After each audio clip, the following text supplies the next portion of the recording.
ಮೇಘ ಸ್ಫೋಟಕ್ಕೆ ದೇವರನಾಡು ಬೆಚ್ಚಿ ಬಿದ್ದಿದೆ. ಭೂಕುಸಿತ ನಡೆದ ಸ್ಥಳದಲ್ಲಿ ಸಾವು ನೋವಿನ ಕಥೆಗಳೇ ಹುದುಗಿ ಹೋಗಿವೆ.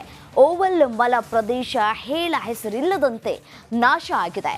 ದುರಂತ ಸ್ಥಳದಿಂದ ರಿಪಬ್ಲಿಕ್ ಕನ್ನಡ ಗ್ರೌಂಡ್ ರಿಪೋರ್ಟ್ ಅನ್ನು ನಡೆಸಿದೆ.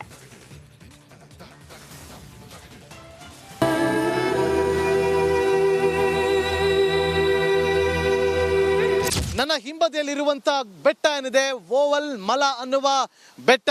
ಆ ಬೆಟ್ಟದಲ್ಲೇ ಮೊದಲಿಗೆ ಗುಡ್ಡ ಕುಸಿತ ಆಗಿದ್ದು. ಭೂಕುಸಿತಕ್ಕೆ ಅಕ್ಷರಶಃ ನಲುಗಿದ ದೇವರ ನಾಡು. ಓವಲ್ ಮಲ ಪ್ರದೇಶದಿಂದ ಗ್ರೌಂಡ್ ರಿಪೋರ್ಟ್. ಪ್ರವಾಸಿಗರ ಸ್ವರ್ಗ ದೇವರ ನಾಡು ಅಕ್ಷರಶಃ ನರಕವಾಗಿದೆ. ಮೇಘಸ್ಫೋಟಕ್ಕೆ ಕೇರಳ ಬೆಚ್ಚಿ ಬಿದ್ದಿದೆ. ವಯನಾಡಿನಲ್ಲಿ ಸ್ಮಶಾನ ಮೌನ ಆವರಿಸಿದೆ. ಬದುಕು ಬೀದಿಗೆ ಬಿದ್ದಿದ್ರೆ ಜನರು ಕಾಳಜಿ ಕೇಂದ್ರದಲ್ಲಿ ದಿನ ದೂಡ್ತಾ ಇದ್ದಾರೆ. ಮೊದಲು ಗುಡ್ಡ ಕುಸಿತ ಸ್ಥಳ ಓವಲ್ ಮಲ ಪ್ರದೇಶದಿಂದ ರಿಪಬ್ಲಿಕ್ ಕನ್ನಡ ಗ್ರೌಂಡ್ ರಿಪೋರ್ಟ್ ಮಾಡಿದೆ. ಇಲ್ಲಿ ಬಂದು ಯಾರು ಕೂಡ ವಾಸ ಕೂಡ ಮಾಡ್ತಾ ಇಲ್ಲ. ಈ ಜಾಗದಲ್ಲಿ ಯಾರಾದರೂ ಇದ್ದಾರಾ ಅಂತೇಳಿ ಹುಡುಕಾಟವನ್ನು ನಡೆಸೋದಕ್ಕೆ ಈಗ ಕೇರಳದ ರೆಸ್ಕ್ಯೂ ತಂಡ ಈ ಜಾಗಕ್ಕೆ ಆಗಮಿಸಿ ಇಲ್ಲಿ ಒಂದಷ್ಟು ಹುಡುಕಾಟವನ್ನು ನಡೆಸುವಂತ ಕೆಲಸವನ್ನ ಮಾಡ್ತಾ ಇದೆ.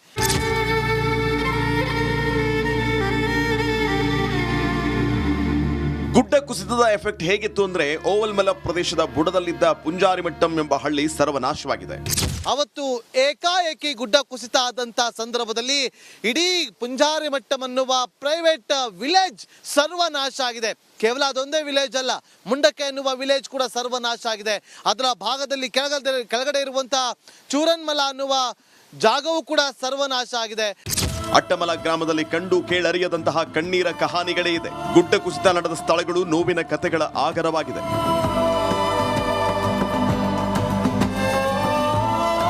ಜರಿ ಹರಿತಾ ಇದೆ. ವರ್ಷದ 365 ದಿನವೂ ಕೂಡ ಇದೇ ರೀತಿಯಾಗಿ ಜರಿ ಹರಿತಾ ಇರುತ್ತೆ. ಆದ್ರೆ ಕುಸಿತ ಆದಾಗ ಮೇಲ್ಭಾಗದಲ್ಲಿದ್ದಂತಹ ಕಲ್ಲುಗಳು, ಮಣ್ಣು ಎಲ್ಲವೂ ಕೂಡ ಇದೇ ದಾರಿಯಲ್ಲಿ, ಇದೇ ಪಥದಲ್ಲಿ ಹರಿದುಕೊಂಡು ಹೋಗಿ ಇದೇ ಒಂದು ನದಿಯ ಪಥದಲ್ಲಿದ್ದಂತಹ ಗ್ರಾಮಗಳೇನಿತ್ತು ಆ ಗ್ರಾಮಗಳೆಲ್ಲವೂ ಕೂಡ ಸರ್ವನಾಶ ಆಗಿಬಿಟ್ಟಿದೆ. ಮೇಘಸ್ಫೋಟಕ್ಕೆ ಬೆಚ್ಚಿ ಬಿದ್ದಿರೋ ದೇವರ ನಾಡಿನಲ್ಲಿ ನಡೆದಂತಹ ದುರಂತಕ್ಕೆ ಅವೈಜ್ಞಾನಿಕ ಕಾಮಗಾರಿಗೆ ಕಾರಣನಾ ಅನ್ನೋ ಚರ್ಚೆ ಶುರುವಾಗಿದೆ. ಈ ಒಂದು ಜಾಗಕ್ಕೆ ಆಗಮಿಸಿ ರಿಪಬ್ಲಿಕ್ ಕನ್ನಡ ನೈಜ ವರದಿಯನ್ನ ಮಾಡುವಂತ ಕೆಲಸವನ್ನ ಮಾಡ್ತಾ ಇದೆ. ಕ್ಯಾಮ್ರಾ ಪರ್ಸನ್ ಕೃಷ್ಣ ಜೊತೆ ನಾಗೇಂದ್ರ ಬಾಬು, ರಿಪಬ್ಲಿಕ್ ಕನ್ನಡ, ವಯನಾಡು. ಭೂ ಕುಸಿತದಿಂದ ಒಂದ್ ಕಡೆ ಅನಾಹುತಗಳು ಸೃಷ್ಟಿಯಾಗಿದ್ರೆ ಮತ್ತೊಂದು ಕಡೆ ಪ್ರಶ್ನೆಗಳು ಉದ್ಭವ ಆಗ್ತಾ ಇದೆ. PSI ಪರಶುರಾಮ್ ಒಬ್ಬ ಪ್ರತಿಭಾನ್ವಿತ ವ್ಯಕ್ತಿಯಾಗಿರೋದ್ರಿಂದ ಅವರು ಸಾವನ್ನಪ್ಪಿದ್ದಾರೆ. ಕಡು ಬಡತನದಲ್ಲೇ ಕೂಡ ಅವರು ಸೋಪಾನ ಮಾಡಿಕೊಂಡು ಬೆಳೆದಿದ್ದು ಮಾತ್ರ ಅದ್ಭುತವಾಗಿದೆ. ಪರಶುರಾಮ್ ಕುರಿತು ಒಂದು ಸ್ಪೆಷಲ್ ರಿಪೋರ್ಟ್ ಇದೆ, ಬನ್ನಿ ನೋಡ್ತಾ ಹೋಗೋಣ.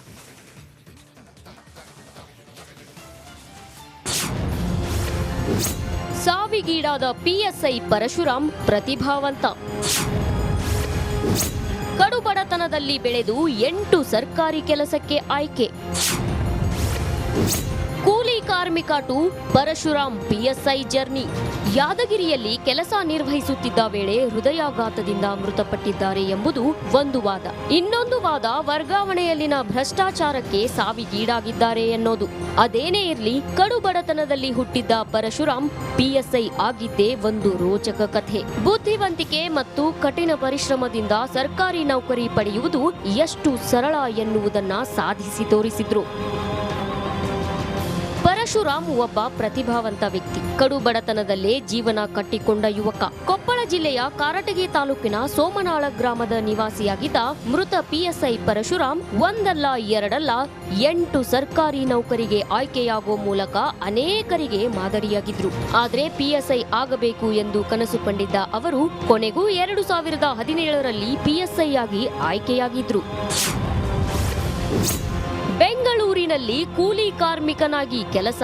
ಮೃತ ಪರಶುರಾಮ್ ಹೆತ್ತವರು ಗ್ರಾಮದಲ್ಲಿ ಕೃಷಿ ಮತ್ತು ಕೂಲಿ ಕೆಲಸ ಮಾಡ್ತಿದ್ರು. ಕಡುಬಡತನದಲ್ಲಿ ಬೆಳೆದಿದ್ದ ಪರಶುರಾಮ್ ಇಷ್ಟವಿಲ್ಲದಿದ್ರೂ ಕೂಡ ಕೊಪ್ಪಳ ಜಿಲ್ಲೆಯ ಗಂಗಾವತಿ ಪಟ್ಟಣದಲ್ಲಿರೋ PU ಕಾಲೇಜಿನಲ್ಲಿ ಸೈನ್ಸ್ಗೆ ಸೇರಿ 4 ವಿಷಯಗಳಲ್ಲಿ ಫೇಲ್ ಆಗಿದ್ರಂತೆ. PUC ಫೇಲ್ ಆದ ನಂತರ ಮಾನಸಿಕವಾಗಿ ನೊಂದಿದ್ದ ಪರಶುರಾಮ್ ಬೆಂಗಳೂರಿಗೆ ಬಂದು 2 ತಿಂಗಳ ಕಾಲ ಬೆಂಗಳೂರಿನಲ್ಲಿ ಕೂಲಿ ಕಾರ್ಮಿಕನಾಗಿ ಕೆಲಸ ಮಾಡಿದ್ರು. ಗಾಲ್ಫ್ ಮೈದಾನದಲ್ಲಿ ನೀರು ಬಿಡೋದು, ಬಾಲ್ ತರುವ ಕೆಲಸದಲ್ಲಿದ್ರಂತೆ.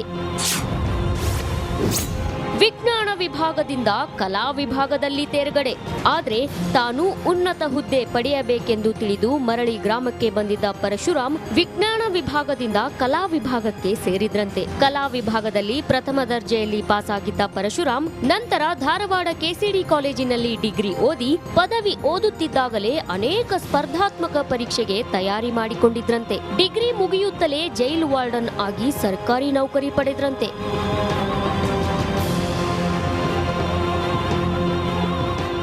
5 ವರ್ಷಗಳ ಕಾಲ ಬೆಂಗಳೂರು ಪರಪ್ಪನ ಅಗ್ರಹಾರ ಜೈಲಿನಲ್ಲಿ ವಾರ್ಡನ್ ಆಗಿ ಕೆಲಸ ನಿರ್ವಹಿಸಿದ್ದಾರೆ. ನಂತರ ಬಳ್ಳಾರಿ ಮಹಾನಗರ ಪಾಲಿಕೆಯಲ್ಲಿ 1 ವರ್ಷ FDA ಆಗಿ ಕೆಲಸ ಮಾಡಿದ್ರಂತೆ. ಹೀಗೆ 8 ಸರ್ಕಾರಿ ಉದ್ಯೋಗದಲ್ಲಿ ತೃಪ್ತನಾಗದ ಪರಶುರಾಮ್ ಕೊನೆಗೆ ತಾನು ಅಂದುಕೊಂಡಿದ್ದ PSI ಹುದ್ದೆಯನ್ನು 2017ರಲ್ಲಿ ಅಲಂಕರಿಸಿದ್ರಂತೆ. ಇಂತಹ ಪ್ರತಿಭಾವಂತ ವ್ಯಕ್ತಿಯನ್ನ ಕಳೆದುಕೊಂಡು ಸಮಾಜ ಬಡವಾಗಿದೆ ಎಂದ್ರೆ ತಪ್ಪಾಗಲ್ಲ.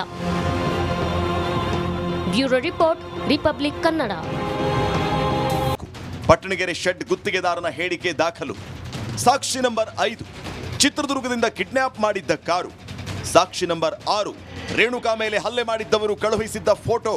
ಸಾಕ್ಷಿ ನಂಬರ್ 7, ಕಾರ್ತಿಕ್ ನಿಖಿಲ್ ಪ್ರಯಾಣಿಸಿದ್ದ ಆಟೋ. ಸಾಕ್ಷಿ ನಂಬರ್ 8 ಮತ್ತು 9, ಪಟ್ಟಣಗೆರೆ ಶೆಡ್ನ 2 ಕೆಲಸಗಾರರ ಹೇಳಿಕೆ. ಸಾಕ್ಷಿ ನಂಬರ್ 10, ಆರೋಪಿಗಳ ಸಂಪರ್ಕದಲ್ಲಿದ್ದ ವ್ಯಕ್ತಿಗಳ ಹೇಳಿಕೆ. ಸಾಕ್ಷಿ ನಂಬರ್ 11, ಕಿಡ್ನಾಪ್ ಮಾಡಲು ಬಳಸಿದ್ದ ಆಟೋ ಮಾಲೀಕ. ಸಾಕ್ಷಿ ನಂಬರ್ 12, ಜೂನ್ 8ರಂದು ಶೆಡ್ನಲ್ಲಿದ್ದ ಸೆಕ್ಯೂರಿಟಿ ಗಾರ್ಡ್.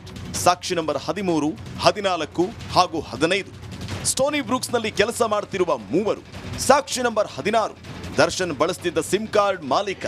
ಸಾಕ್ಷಿ ನಂಬರ್ 17 ಮತ್ತು 18, ಸ್ಕಾರ್ಪಿಯೋ ಕಾರು ವಾಶ್ ಮಾಡಿದ್ದ 2. ಸಾಕ್ಷಿ ನಂಬರ್ 19, ಪ್ರಮುಖ ಆರೋಪಿ ಮನೆಯಲ್ಲಿದ್ದ ಕೆಲಸದವರು. ಕೊಲೆ ಜಾಡು ಬೆನ್ನುತ್ತಿರುವ ಪೊಲೀಸರು ಜೈಲು ದಾಸನ ಸಿಮ್ ಕಾರ್ಡ್ ಹಿಂದೆ ಬಿದ್ದಿದ್ದಾರೆ. ಬೇರೆ ವ್ಯಕ್ತಿಯ ಹೆಸರಲ್ಲಿ ಕಾಟೇರ ಸಿಮ್ ಖರೀದಿಸಿದ್ದ ಎನ್ನಲಾಗ್ತಾ ಇದೆ. ಬೇರೆ ವ್ಯಕ್ತಿ ಹೆಸರಲ್ಲಿ ಸಿಮ್ ಖರೀದಿಸಿರೋದು ಹಲವು ಅನುಮಾನಗಳಿಗೆ ಕಾರಣವಾಗಿದೆ. ಸೆರೆಮನೆ ಸೇರಿರೋ ದಾಸ ಹೊರಗೆ ಬರೋಕೆ ಹರಸಾಹಸ ಪಡ್ತಾ ಇದ್ದಾನೆ. ಸಿಕ್ಕಿರೋ ಸಾಕ್ಷ್ಯಗಳನ್ನ ನೋಡಿದ್ರೆ ಪೊರ್ಕಿಗೆ ಬಿಡುಗಡೆ ಭಾಗ್ಯ ಕಷ್ಟ ಸಾಧ್ಯ ಅನ್ನುವಂತಿದೆ. Dhruvaraj, crime bureau, Republic Kannada.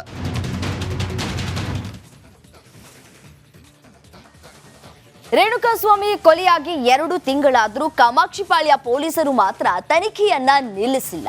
ಪ್ರತಿದಿನವೂ ಸಾಕ್ಷಿ ಸಂಗ್ರಹದ ಬೆನ್ನು ಬಿದ್ದಿರುವ ಖಾಕಿ ಇದೀಗ ಮತ್ತೊಂದು ಮಹತ್ವದ ಸಾಕ್ಷ್ಯವನ್ನ ಸಂಗ್ರಹಿಸಿದೆ. ಅದೇನ್ ಗೊತ್ತಾ? ಈ ವರದಿ ನೋಡಿ ನಿಮ್ಗೆ ಗೊತ್ತಾಗುತ್ತೆ.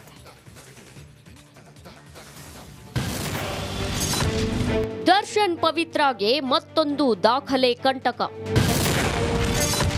ಪೊಲೀಸರ ಕೈ ಸೇರಿದೆ ದಾಸನ ಮನೆಯ ದಾಖಲೆ.